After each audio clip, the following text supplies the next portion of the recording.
যুক্তরাষ্ট্রের একাধিক B2 স্টিলথ বোমারু বিমান প্রশান্ত মহাসাগরের দিকে পশ্চিম উপকূল হতে অগ্রসর হচ্ছে। বিষয়টি আন্তর্জাতিক কূটনৈতিক ও প্রতিরক্ষা অঙ্গনে ব্যাপক আলোচনার জন্ম দিয়েছে। অনেকেই প্রশ্ন তুলেছেন, এই পদক্ষেপ কি ইরানের সম্ভাব্য সামরিক হামলার প্রস্তুতি, নাকি এটি তেহরানের উপর চাপ সৃষ্টির কৌশল? তবে বিষয়টি নিয়ে এখনো মার্কিন প্রশাসনের পক্ষ থেকে কোনো সরাসরি ব্যাখ্যা পাওয়া যায়নি। তবে পরিস্থিতির গতিপথ বলে দিচ্ছে যুক্তরাষ্ট্র মধ্যপ্রাচ্যে একটি বড় ধরনের কৌশলগত সিদ্ধান্তের দিকে এগোচ্ছে। AFP এবং অন্যান্য আন্তর্জাতিক সংবাদ সংস্থার বরাতে জানা গেছে, এই স্টিলথ বোমারু বিমানগুলো এতটাই উন্নত প্রযুক্তির যা শত্রুপক্ষের রাডার এড়িয়ে গভীরভাবে প্রতিরক্ষিত অঞ্চলে প্রবেশ করতে সক্ষম। এই বিমানগুলোতে যুক্ত করা হয়েছে বাংকার বাস্টার টাইপের বোমা, যা বিশেষভাবে নির্মিত ভূগর্ভস্থ স্থাপনা ধ্বংসের জন্য। ধারণা করা হচ্ছে যুক্তরাষ্ট্র ইরানের পারমাণবিক গবেষণা স্থাপনাগুলোর বিরুদ্ধে হামলার প্রস্তুতি হিসেবেই এই পদক্ষেপ নিচ্ছে। বিশ্লেষকদের মতে এই পদক্ষেপ একাধারে কূটনৈতিক এবং সামরিক কৌশলের মিশ্রণ হতে পারে।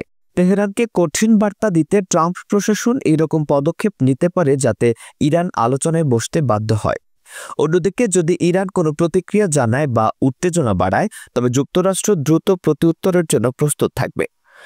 ওয়াশিংটন ভিত্তিক প্রতিরক্ষা বিশ্লেষক বলেন, B2 বোমারু মোতায়েন করা কোনো সাধারণ সংকেত নয়।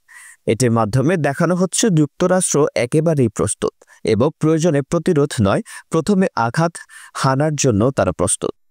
তবে ইরানও বসে নেই। দেশটির বিপ্লবী গার্ড বাহিনীর ইতিমধ্যে তাদের ক্ষেপণাস্ত্র ইউনিটকে সর্বোচ্চ সতর্কতায় রেখেছেন। তেহরান থেকে জানানো হয়েছে, যদি যুক্তরাষ্ট্র কোনো সামরিক হামলা চালায় তবে তার কঠিন মূল্য দিতে হবে। বিশ্লেষকরা আশঙ্কা করছেন, সামান্য কোনো উস্কানিতেই এই উত্তেজনা একটি পূর্ণাঙ্গ যুদ্ধে রূপ নিতে পারে, যার প্রভাব গোটা মধ্যপ্রাচ্য ছাড়িয়ে বিশ্বের অর্থনীতি ও নিরাপত্তার উপর পড়বে।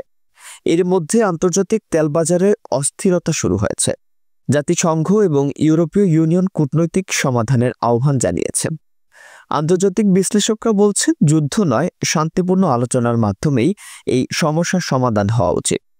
সবার উচিত শান্তিপূর্ণ আলোচনাকে অগ্রাধিকার দেওয়া। তবে হোয়াইট হাউসে ফিরে ট্রাম্প এই বিষয়ে চূড়ান্ত সিদ্ধান্ত নেবেন আগামী 2 সপ্তাহের মধ্যে। এই সময়ের মধ্যেই হয়তো বিশ্ব জানতে পারবে যুক্তরাষ্ট্র ইরানের বিরুদ্ধে সরাসরি হামলার পথেই হাঁটবে নাকি কূটনৈতিকভাবে সমাধানের দিকে আগাবে।